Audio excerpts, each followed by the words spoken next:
Hi guys, we've got a little head-to-head comparison here, just following on from the new Mizuno JPX-900 range of irons that they've just released. I've just thought I'll just pitch one against one of their, still a current model, but obviously was launched earlier in the year, is the MP-25. Okay, so this is one of Mizuno's very popular models of the MP range. So I'm pitching that against the new JPX-900 Forged iron. Okay, so two clubs that maybe certain golfers might want to sort of see some numbers and compare against. If they're looking in this sort of category, maybe these two are going to crop up. So this might just help you out, just maybe give you my thoughts and maybe some data numbers of what it's actually doing. So as I say, Mizuno MP-25 has been out for quite a while now. It's still current going forward. It's a fantastic looking iron. Obviously the MP range generally is a very classic look. It's got that small sort of cavity in there, and it's got a little bit of that boron infused metal in there. So trying to keep ball speed up here, but a very classic, obviously forged head. The new JPX-900 Forged, a little bit of a bigger cavity to be fair, so it's just got that little bit of an undercut sort of here on the cavity. Forged head.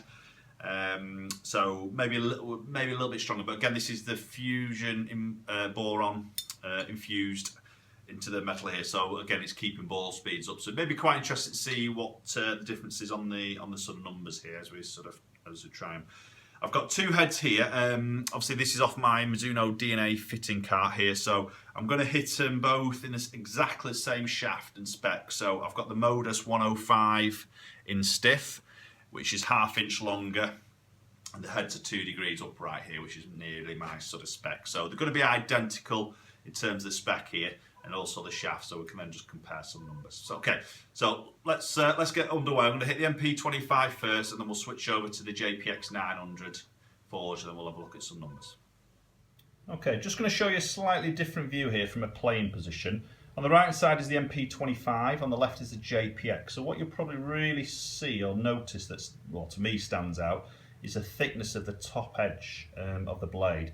See on the right side, the MP-25 has actually got a slightly thicker top edge than the JPX. Just coming this way a little bit, you probably see it a little bit more there. It's a bit more of a squared off top edge line. Now, generally expect the MP range to be a little bit more slimmer and a bit neater looking, but the JPX actually got, well, to me, has got a bit more of a slimmer top line there. It's quite interesting.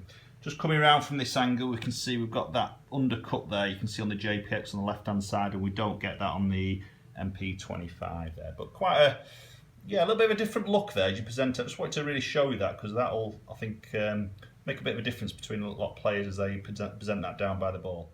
Okay, so we're going to start off with the Mizuno MP-25 iron first. We'll hit a batch of shots with this, and then we'll move on to the JPX.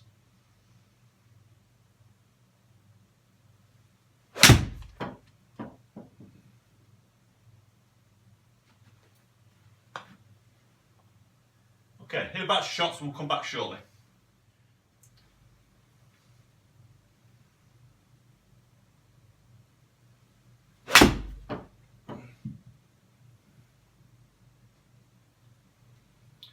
Okay, so there's a batch of shots hit with the MP-25. Just going to move over now, switch the shaft into the 900 Forged head, and then we'll hit some more shots. Be with you shortly.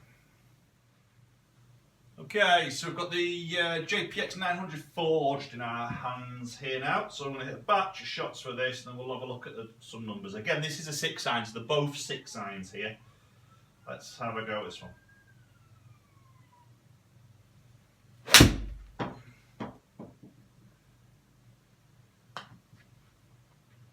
Okay, let a batch of shots off camera, we'll come back to you shortly.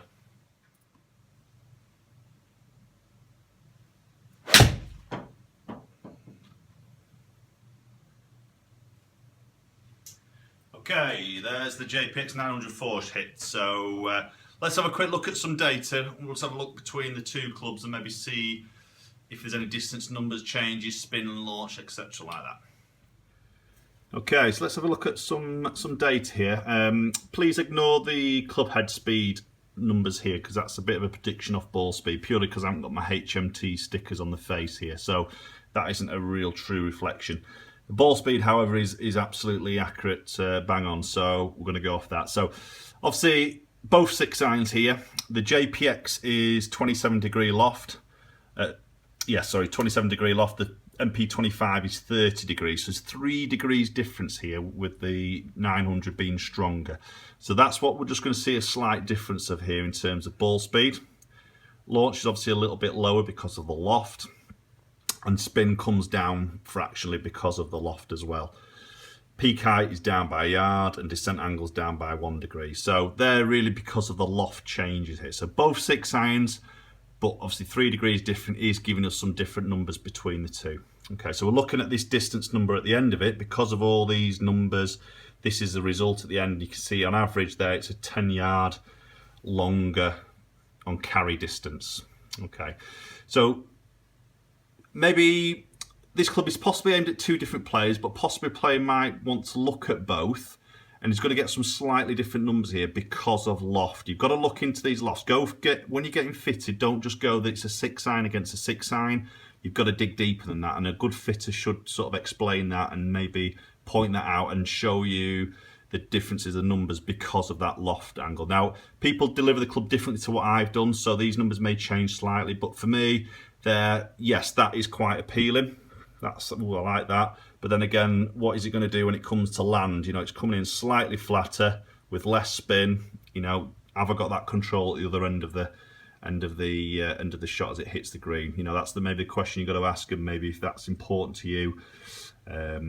Which I'd imagine if a player of a standard going into would be trying these 2 types of irons, and I'd imagine that would be important. So you've got to delve into numbers and maybe just quiz and ask your fitter as per, you know, what is my spin number? Is that different to the MP-25? And I imagine it will be. Okay, everyone, that's the head-to-head done there with the MP-25 against the new JPX-900 Forged. So you see a little bit of a change of data there. Obviously, there is a loft difference there of 3 degrees with the JPX being slightly stronger. To be honest, both as a feel aspect were beautiful. You know, they're both forged, they both feel fantastic. The JPX, for me, I could see that loft difference. You know, it did look more like a 5 iron down by the golf ball. That might not fill you with a great deal of confidence, possibly. Again, it depends on the individual, but I think the blade length from the heel to the toe looked longer to me, which at the same time gave me a little bit of confidence. I've got more room to play with on the face.